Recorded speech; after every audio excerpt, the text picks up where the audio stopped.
Hey, everybody, welcome to the Eat, Pray, Faith podcast with Dr. Tracy. That's me. And I'm so excited you joined me today because we have an amazing show with not only my incredibly great friend, Dr. Michelle Kunselman, who is a naturopathic doctor. She's a beautiful soul and also a lover of Jesus.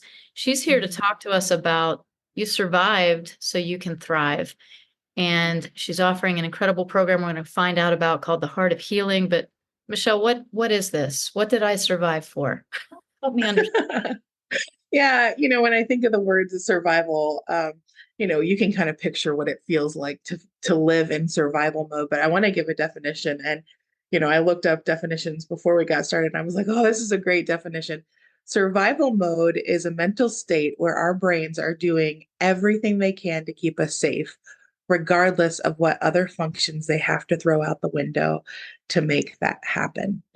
And so that is truly a really wonderful definition of what it means to be living in survival mode, because our bodies, our minds are so incredibly adaptive that in order to try to keep us feeling safe and secure, we'll throw out all kinds of things to try to maintain that level of safety to the best of our ability in our bodies. And so um, but we go through survival periods of time. It shouldn't be the way we're living our lives.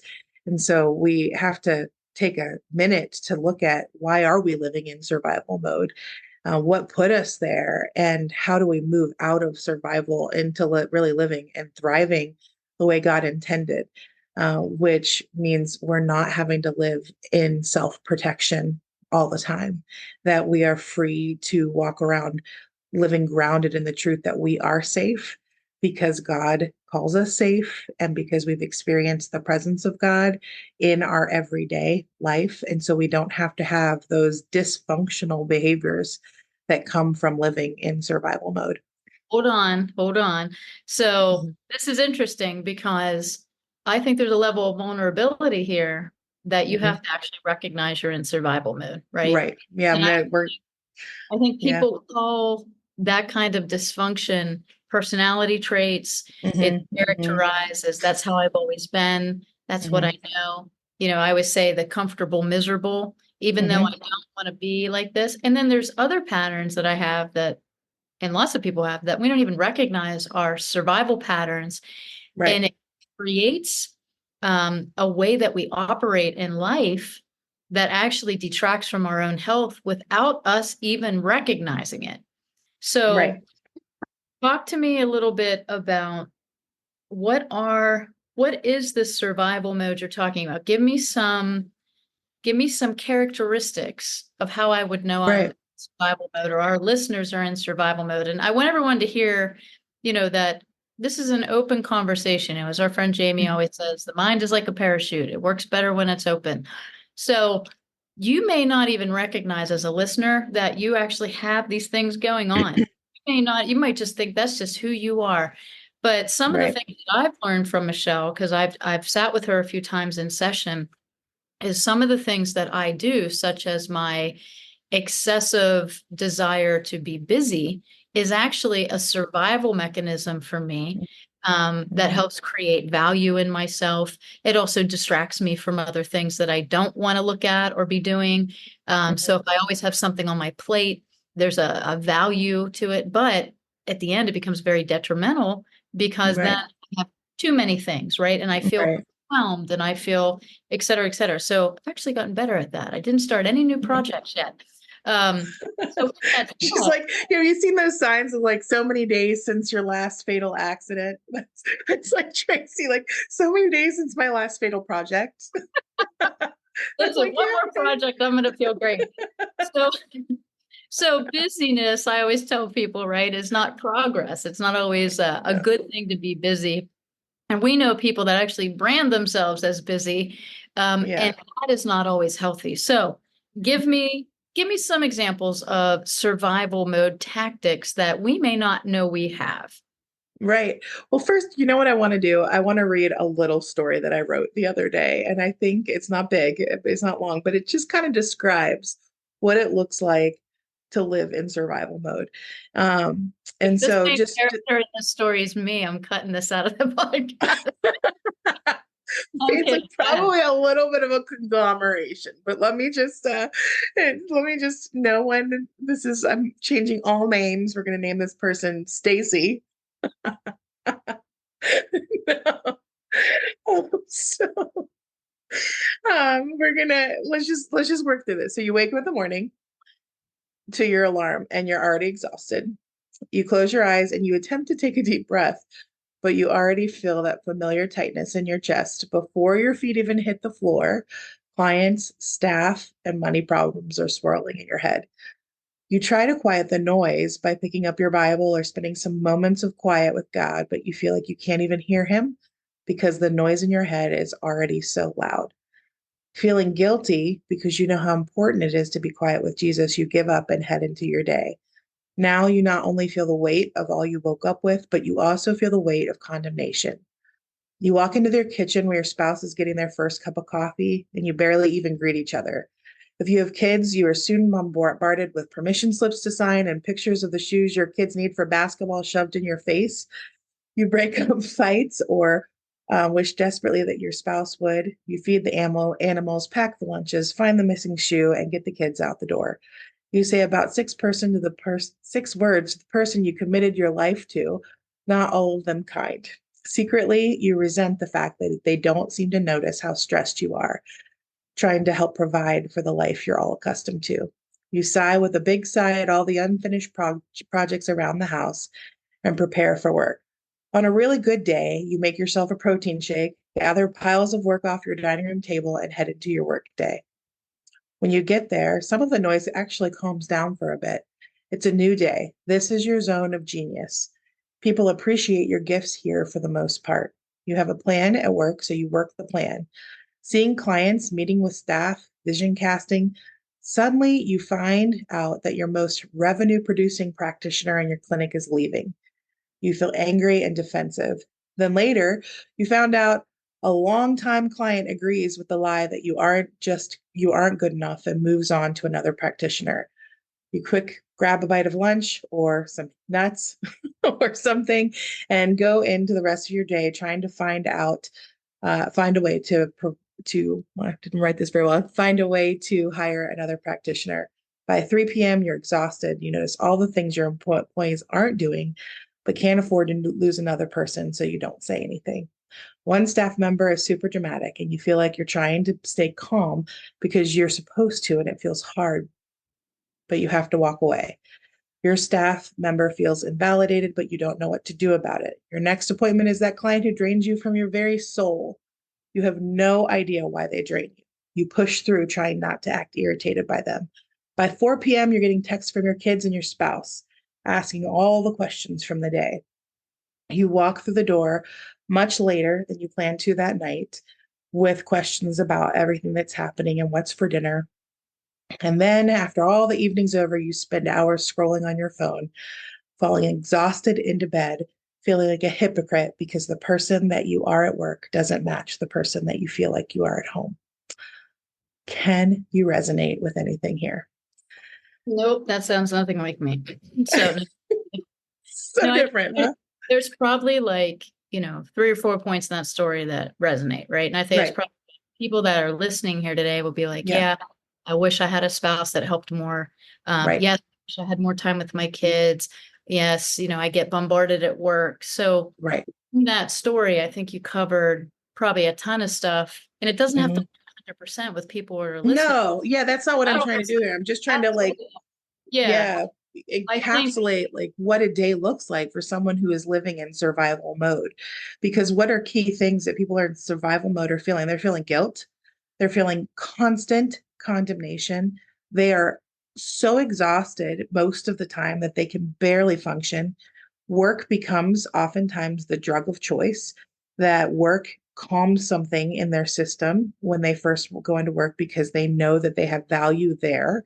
So they throw a lot of their time and energy into that, but still feel this guilt and shame and condemnation from all the other relationships that are actually far more important to them in their lives, but they don't even know how to cultivate that. They don't even know how to cultivate a relationship like that. And so then that turns into more work, because the work of trying to cultivate healthy relationships is far more difficult for them than the work of creating a new business, or working with a client. I spent a long time where I was much more at home sitting across from a client than I was from my own children. This is something that's very near and dear to my heart. And I wondered, like, why is it so much harder for me to love on my own family than it is for me to love on a client sitting across from me?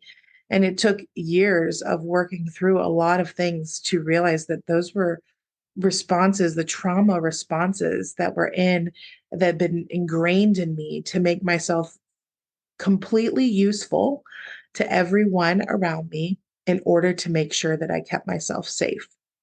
And so I had learned to tend to others so that I could maybe someday be worthy of being tended to and cared for. And that was the survival mechanism that I had adopted early in life, was to care for others. Was it bad that I'm really caring for other people? Heck no. It's not bad to be a caring person. But when I'm doing that as a way to try to make myself okay, as a way to try to calm the stress and my anxiety in my own heart, then it is a survival mechanism. And so, what I am really, I've had my own health struggles as a result of that. I've experienced deep loss that has caused a lot of those survival mechanisms to come to the surface. And so, as I'm walking out, what does it mean to survive all of those things? To take time to recognize, okay, I survived all that, but why am I still living as though it's still happening, as though there's still a bear chasing me? Why am I still living that way?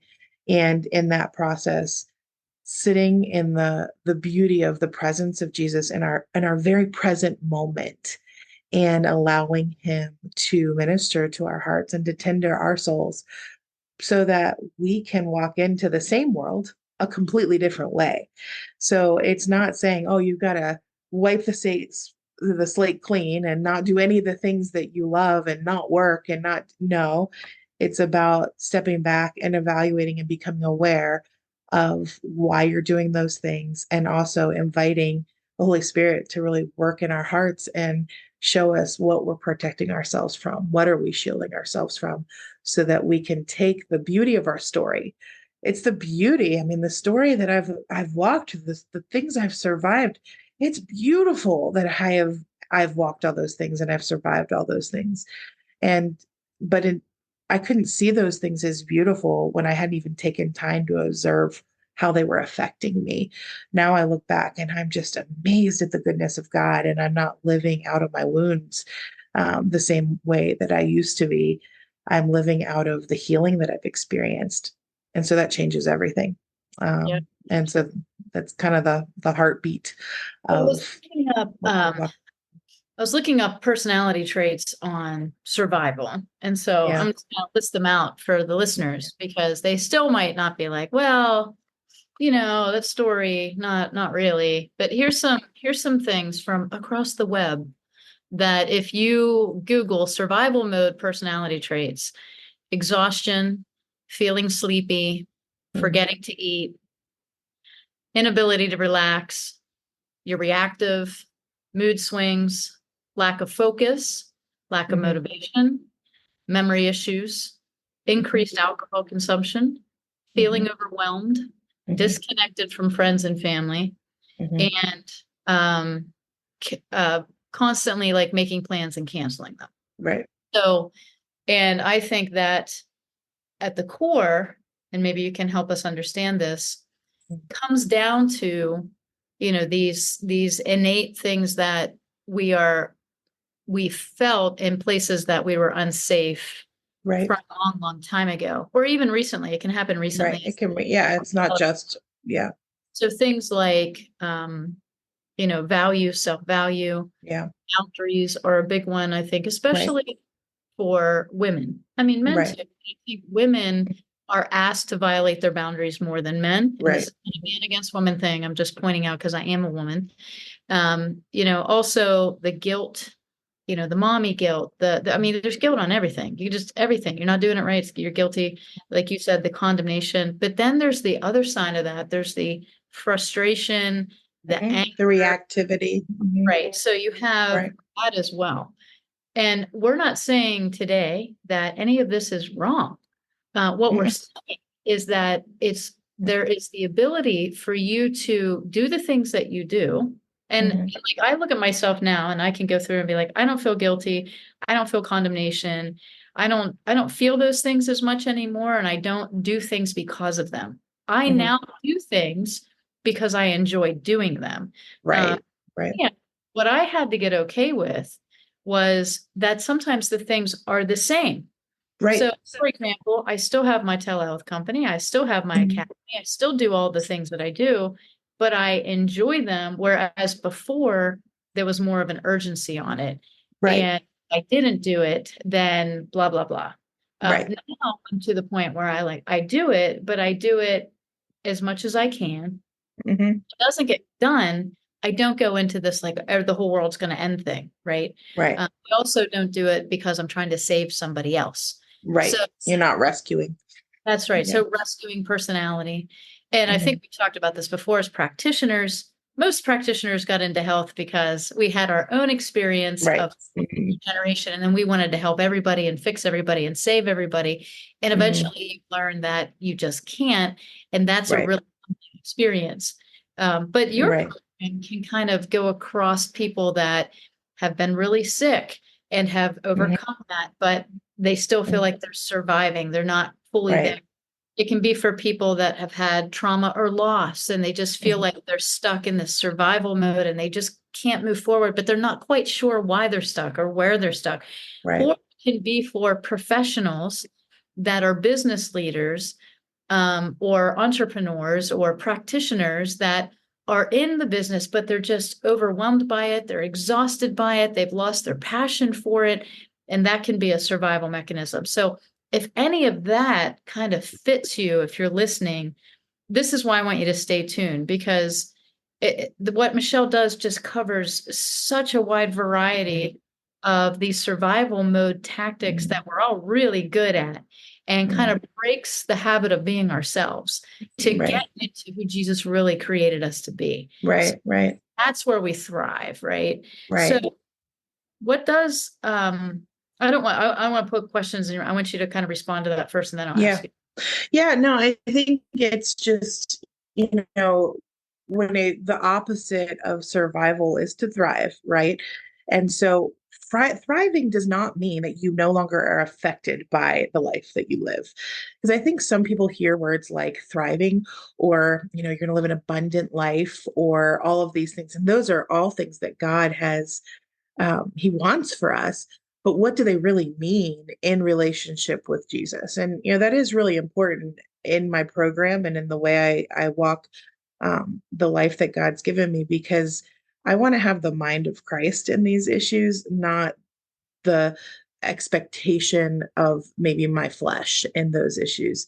So let me just say, before about 5 years ago, 6 years ago, I would have thought to thrive meant I didn't feel stressed ever.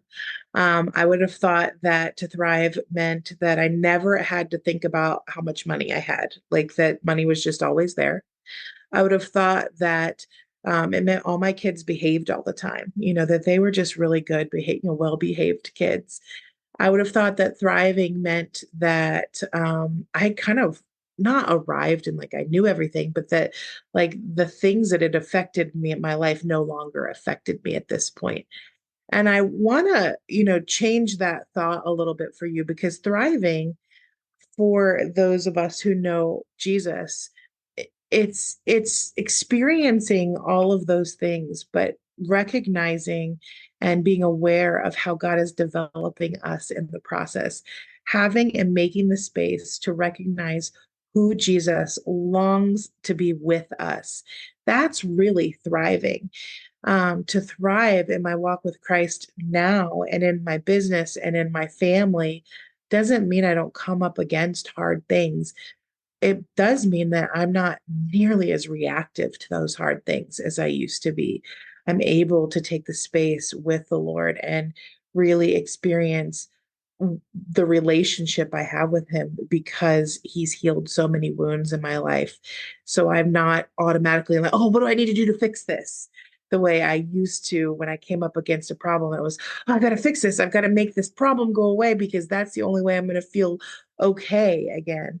Now, what thriving for me means I can experience the difficulty of the things going on around me, but my peace is not stolen in the process because I have experienced the safety that comes in relationship with Jesus.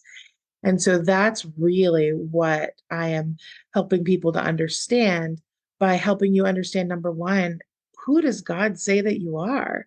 What does it mean? What does Ephesians 1 mean in your life when he says you're chosen, you are loved, you are wanted, that you are desired by him? What does it mean to live out of the truth of Ephesians 1?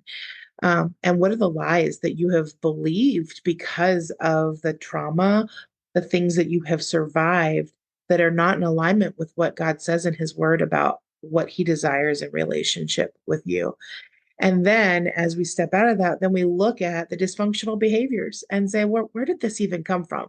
It's kind of like when we look at our health and we're like, oh man, I didn't suddenly wake up with, lung issues. Like something gave me, something started, and there was a root that started that eventually ended up with asthma as a kid. Asthma wasn't the like problem, it showed where the problem was. It Our was, dysfunctional behaviors are not the problem. They're just indicators of the root of where those problems are coming from. So we're able to be curious about the dysfunctional behaviors instead of condemning about our dysfunctional behaviors. So, what if you have that fight with your spouse and instead of like, gosh, what is wrong with me? Why did I do that? I didn't want to do that. Or what is wrong with him? You're able to be curious about, well, how did we end up here? And in a measured and calm response to what just happened, you're able to sit down and be like, wow, where were we trying to keep ourselves safe in this interaction? Why did that happen so fast? I mean, that was before I knew it. We were fighting. Why did I scream at my kid like that? Like they didn't even do anything and I just screamed at them. And instead of coming in condemnation, just trying to fix the behavior, we're going to take a step back and just be curious about where that reactivity came from and where it doesn't align with the truth of what God says about us. And it's a journey, and it's a journey you'll be on the rest of your life.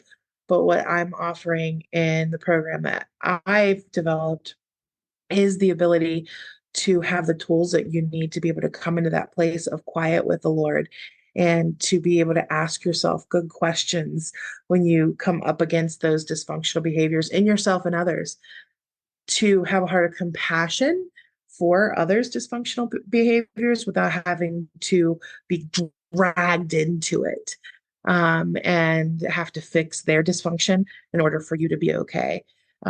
So these are all things that are just that's thriving to me, is to have dysfunctional people around me, but not have to fix their dysfunction, like yeah. not feel like I have to do something about it, that I can be present and safe in my own body, even though there may be dysfunction right around me.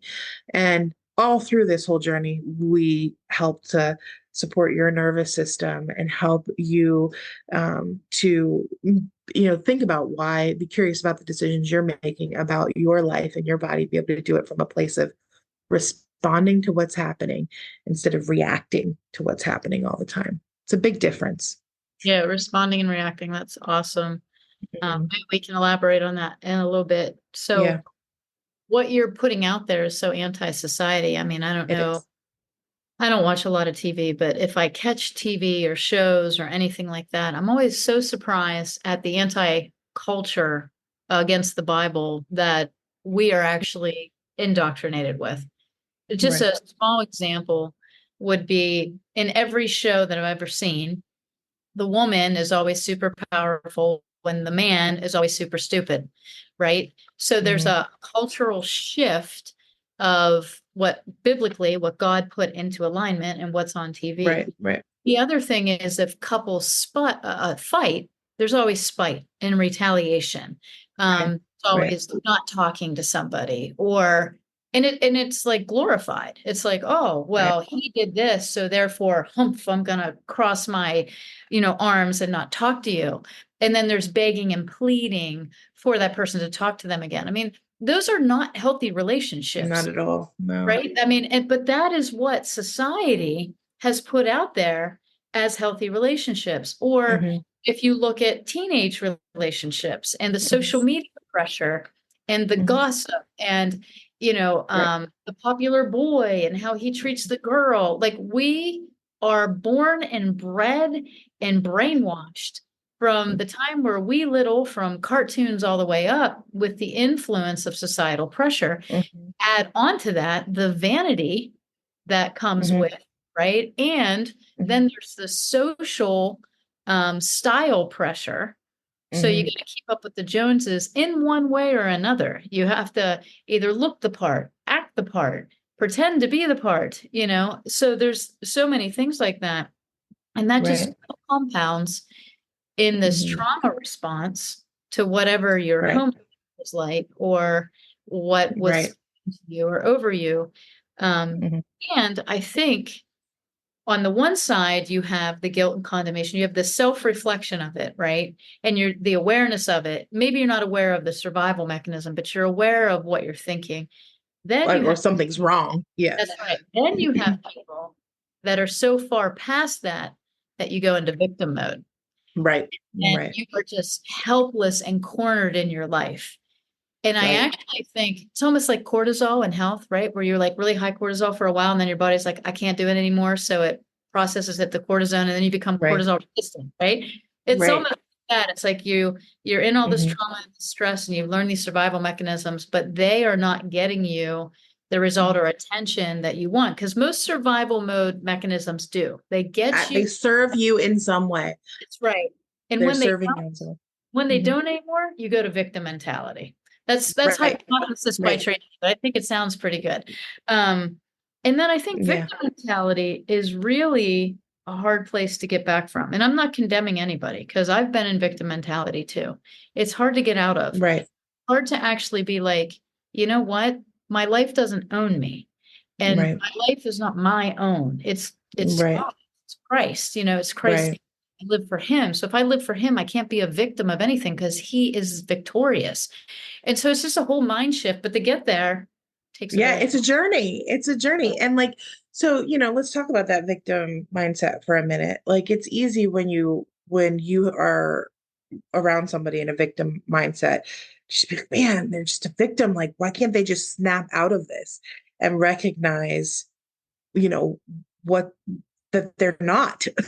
You're not a victim. There's so many things that you're free to do. But the bondage, the enemy really tries to speak lies over us, and we believe them. We grab onto those lies. And normally those lies are planted in wounds, wounds that we've experienced, pain that we have experienced more the enemy's lies in those wounds than the healing that comes from Jesus in those wounds. Because the church as a whole, um, there's like this, especially when I was growing up, there was this just like, pull yourself up by your bootstraps, just move on. I mean, awful things were happening in churches when we were young. I mean, they still happen today, but there was a lot of sexual perversion in churches. There was a lot of crazy things happening in Catholic churches, Baptist churches, churches everywhere. And so all of these things were happening, and then people are affected by them. And then they're being told, you just need to keep doing all this stuff for God. You need to do all these things. And it wasn't that the doing the things wasn't good, but when the doing the things is coming out of a wound of being thinking, if I don't do these things, I'm going to be hurt again, then we're living in survival mode. And so, in relationship with Jesus, we're often living in survival mode. We're living our life trying to do all the good things, hoping that that's enough of the good things for us to experience the blessing of God. And that's not how God works in relationship with us, because he works in us in the while we were yet sinners component.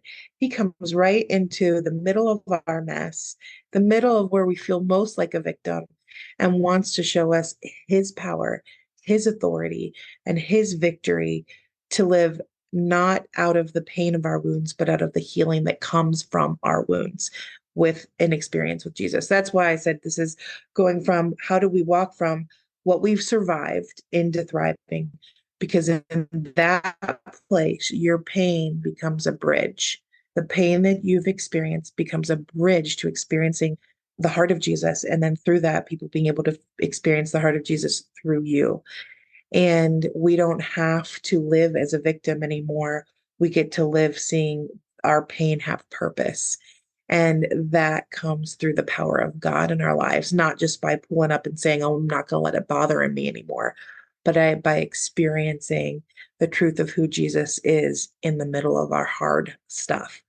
But it takes vulnerability. Um, I had this the other day. I 3 years ago, 2.5, 3 years ago, I've always struggled with body image stuff. Never liked how my legs looked, and didn't wear shorts for a really long time, shorts or tank tops or anything that showed my legs or arms. 2 or 3 years ago, I was like, I'm done. Like, I'm just wearing the shorts.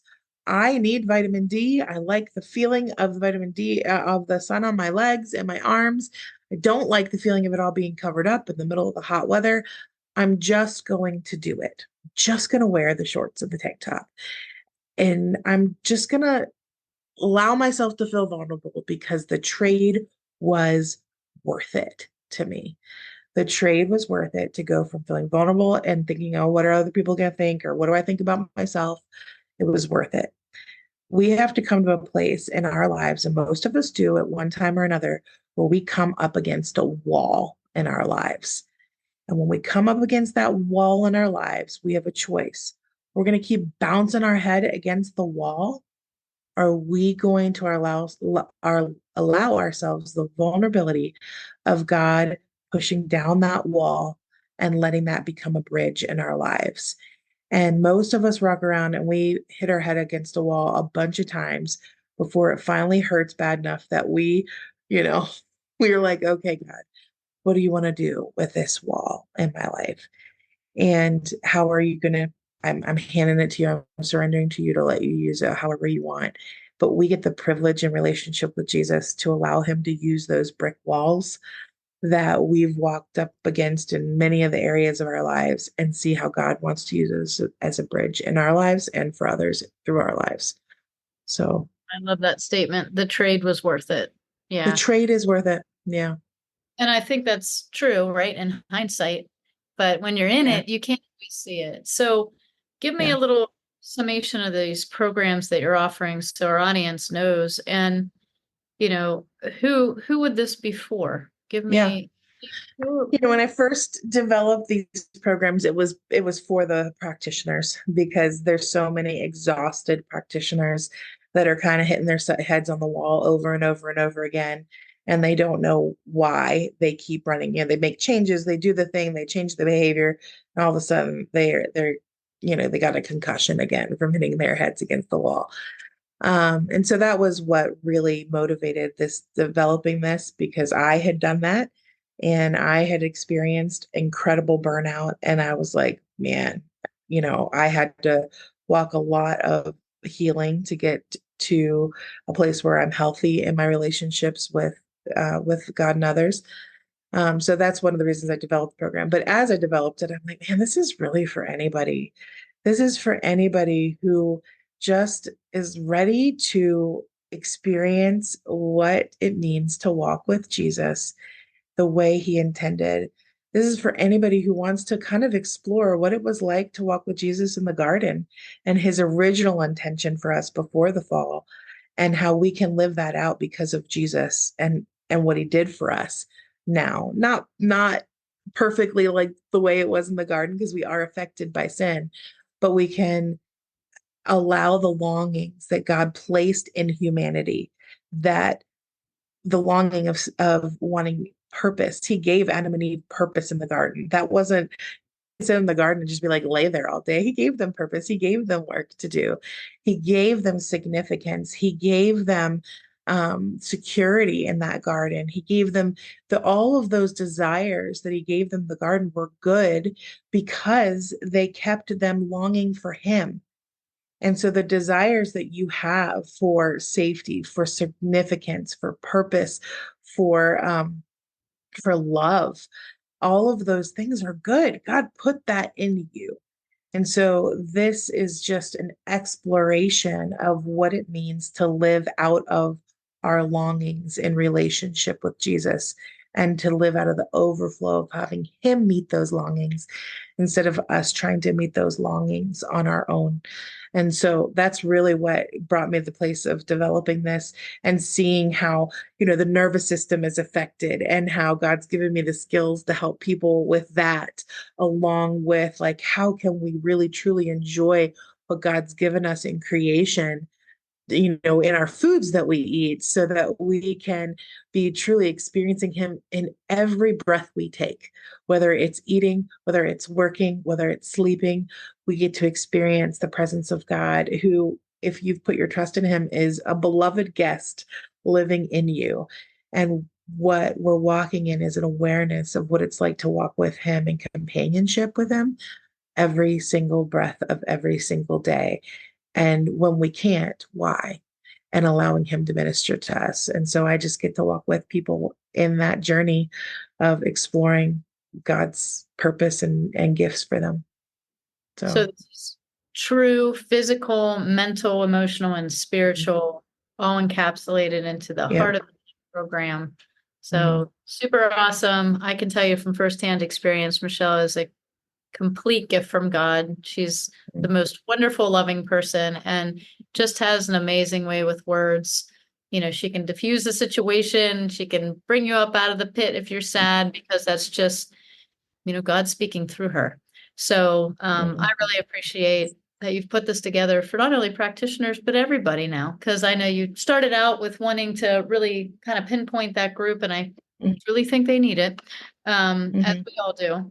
But I love that you've opened it up now, and I know I refer people to you all the time. I get people to a certain point of health, and it's one of those things that I think we all have a place and a space in God's plan. And if I feel somebody's more equipped to deal with the situation, I have no pride about it. I'm like, you need to go see Michelle. It's time for you to leave the Tracy nest and go over into the Michelle nest. And she'll take you the rest of the way. So we work very well like that. Yeah. But I love it. So any way that they can get in touch with you, Right. we're going to put all the links in the details of this podcast for people listening, but how would you like them to first connect with you? Yeah, you can email michellekunselman@gmail.com. Or you can call 724-372-2127. I'm happy to do just a short discovery call with you to see if we're a good fit for each other, because it may be that we're not. So I'm happy to spend some time with you to just kind of hear your story, to see how we would fit together and working together. So you can reach out those ways. We'll put a link right to the landing page for the programs that I offer in the show notes, and we'll go from there. And thank you very much for sharing your wisdom and your story. And your story is incredible. People are going to have to hear that probably on a different podcast. But any parting words you want to leave with our audience? I think just, really take a moment to wonder and to be curious about what it would be like to do things differently than you are right now. And don't let fear of the unknown get in the way of taking this step, because the step you're taking is into deeper relationship with Jesus, and it is always worth the cost. Amen. Well, guys, thanks for tuning in today. Make sure you share this podcast with somebody who can, really benefit from it. And I think maybe a lot of people come to mind as we listen through this. Make sure you like and subscribe with social media pages. And Michelle, thanks again for being here. God bless you guys, and we will tune in next time.